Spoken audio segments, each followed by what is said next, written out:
नहमदहु व नसल्ली अला रसूलिहिल करीम। अस्सलामु अलैकुम व रहमतुल्लाहि व बरकातुहू। सामीन हज़रात, ये वीडियो हम दुआ की फ़जीलत और जिनकी दुआ कबूल नहीं होती तो उनके लिए बना रहे हैं।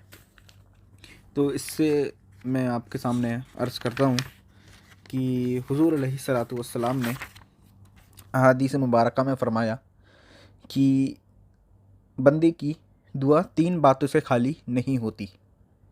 पहली ये कि उसे दुनिया में फ़ायदा हासिल होता है या उसके लिए आखिरत में जमा की जाती है या बक़द्रे दुआ उसके गुनाह मिटाए जाते हैं।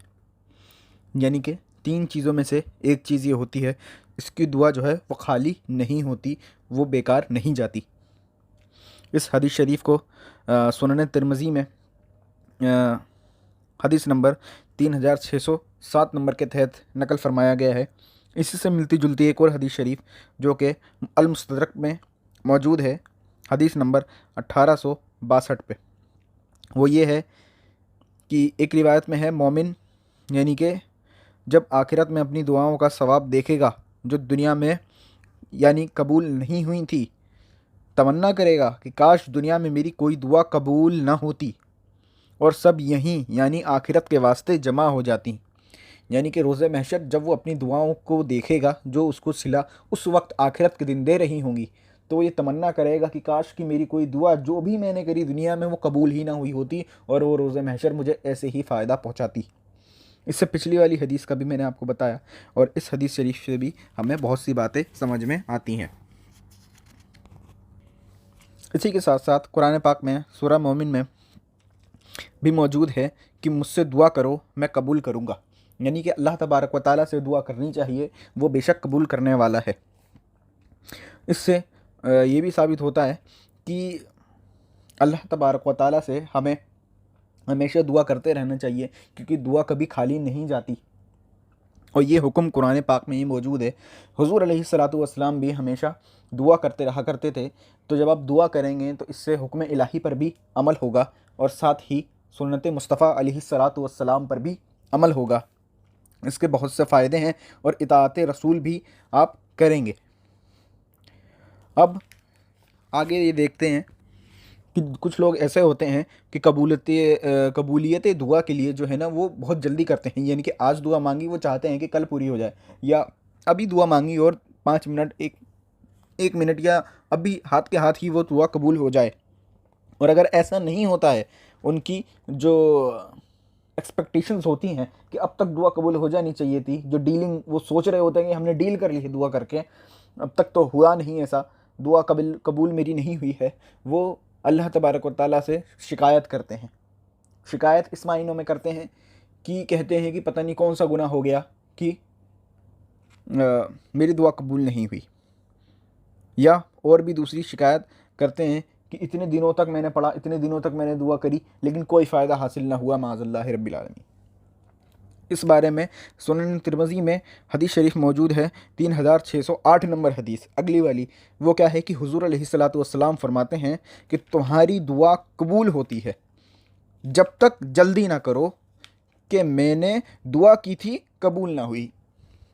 यानी कि हुज़ूर अलैहिस्सलातु वस्सलाम ने फरमाया कि जो लोग जल्दी करते हैं उन और जो जल्दी के एक्सपेक्टेशंस भी रखते हैं, वो उनकी भी दुआ जल्दी कबूल नहीं होती और ऐसी शिकायतें नहीं करनी चाहिए। लेकिन आजकल का ये माहौल देखा जा रहा है कि आज दुआ करी और कल उन्हें उसका जो है फल चाहिए। इसी तरीके से आप वज़ाइफ़ को भी ले लें कि जब वज़ाइफ़ पढ़े जाते हैं, कुछ भी पढ़वाया जाता है, तो वो सोचते हैं कि आज ही उनका वो अमल मकबूल हो जाएगा और उनको उसकी बरक़ात हासिल हो जाएंगी। जो उनने ज़िंदगी भर गुनाह करे उसको वो छोड़ देते हैं, नमाज नहीं पढ़ते उसे वो छोड़ देते हैं, कुरान नहीं पढ़ते, अल्लाह तबारक व तआला के फ़रमान पर अमल नहीं करते, फिर भी वो ये सोचते हैं कि हम दुआ करेंगे और वो सेकंडों में कबूल हो जाएगी। और इस बात को भूल जाते हैं कि वो शिकायत करने लगते हैं, लेकिन वो ये भूल जाते हैं कि हर वक्त में, हर आन में कितनी कितनी हज़ार उन्हें नेमतें मिली हैं, पर वो इनके नाशुक्रे हो गए हैं। अल्लाह तबारक व तआला के फ़रिश्ते उनकी हिफाजत कर रहे होते हैं, जबकि वो गुनाह कर रहा है, सर से पाँव तक वो गुनाह में मुलव्विस होता है। लेकिन फिर भी इंसान जो है उसको फरिश्ते जो हैं प्रोटेक्ट करते हैं, उसकी पता नहीं कितनी ही जो है बलाओं से हिफाजत हो जाती है। उसके खाने का हज़म करना, उसके खून की रवानी, उसके जिस्म में ताकत, उसकी आंखों में रोशनी। अब इतने करम लेने के बाद भी कोई अल्लाह तबारक व ताला से किस मुंह से शिकायत कर सकता है कि मेरी तो दुआ कबूल ही नहीं हुई? पता नहीं, ये भी नहीं सोचते कि पता नहीं कौन सी बला ऐसी थी कि जो अल्लाह तबारक व ताला ने जो है बेहतर समझ के इस दुआ को कबूल नहीं फरमाया। यानी कि उस शख्स के हक़ में ये बेहतर था कि उसकी दुआ कबूल ना होती, क्योंकि इसका एक दो फ़ायदे होते। वो एक तो ये कि उसको दुआ दुनिया में जो बलाएँ, जो मुसीबतें आनी थी वो नहीं आईं, और जो दुआ अल्लाह तबारक व ताला से उसने करी थी वो रोज़े महशर के लिए बचा ली गई। उसका दो फ़ायदा हुआ, रोज़े महशर का भी फ़ायदा हुआ और जो दुनिया का है वो भी फ़ायदा हुआ। तो दुआ से सिर्फ फ़ायदे ही फ़ायदे हैं, कहीं कोई नुकसान नहीं है। इससे खशियत इलाही पैदा होती है।